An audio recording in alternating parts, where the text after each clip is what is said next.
Hello and welcome back to the School for Writers podcast. This is an episode that I am personally extremely proud of. If you're watching the YouTube video, I'm shaking. I'm so excited. There's so much energy and excitement over this because Paige is a participant in my Write Your Friggin' Book Already program. The reason I brought Paige on is not to promote the book. Unfortunately, it's not quite out in the world yet, but to talk with her about how she did this amazing thing of writing a novel during a pandemic with a toddler and a baby in a small apartment in a foreign country. And I would love to know, what kind of writing had you done up until that point, up until this program? So I studied creative writing in college and I loved it. And then I went to grad school and I studied literature and writing more. But then I got out of school and I needed to make rent. So I took any writing job available. I became a reporter for a local newspaper outside of DC, writing on high school football and crime, murder scenes and all different kinds of things that were really incredible. And when we moved abroad, I kept doing little freelance things. I started a blog. A lot of people have blogs, but I just thought I was going to write a novel at some point. And then I woke up and I was 35 and I hadn't written a single page.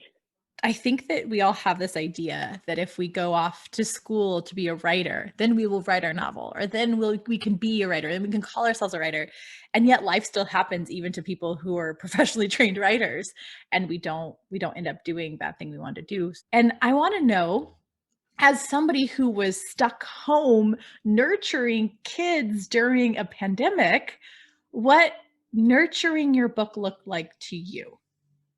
I think one of the most important things that you taught me was creating a creative space.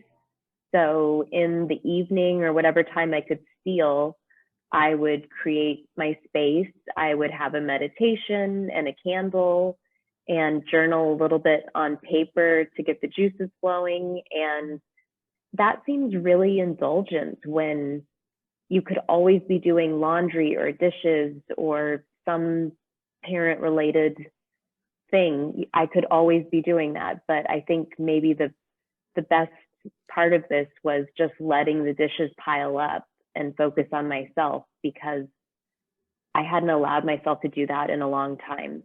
So speaking of being stuck inside, I want to know, how did you write a book with kids?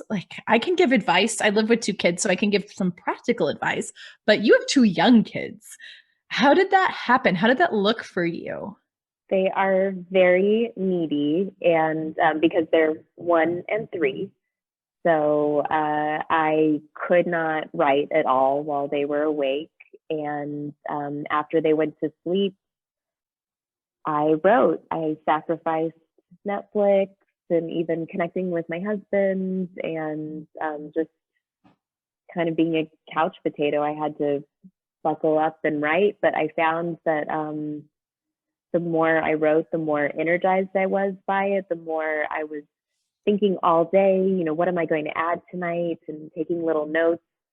What's next? What are you excited about next for your book? What's the next step for you personally and in this book writing process? Well, I loved the feedback session, and getting to bounce ideas off of other people, other writers. That got me really excited about the book, because I could see the excitement in their faces. Well, maybe the character would do this, or maybe he would, do this. And I love that their minds kept going after the book ended about the characters as if they were real people. And so I'm really excited to ruminate on their ideas and your ideas and put it into the 4th draft. And we're on a break right now where we're not supposed to be writing. We're just supposed to be marinating in all of the critiques and all of the feedback. And I'm trying to just marinate in it. But this week I started drafting a second novel. I know that's crazy. I need to finish the first, but it's kicked off something. Any last minute things you feel like sharing with our listeners? I am encouraging all of my friends, especially my friends who were writers with me in college, to sign up for Write Your Freaking Book already because they haven't written the novel. We graduated college 14 or 15 years ago now, and we're still thinking about the novel that we never wrote. And it was easier to write a novel than I thought. It's just that mountain that looks really tall and you have to take the first step, but I needed the support group to do it. I just want to say one last thank you, Paige. I appreciate so much having you on today. Thank you, Lauren. I owe you my novel.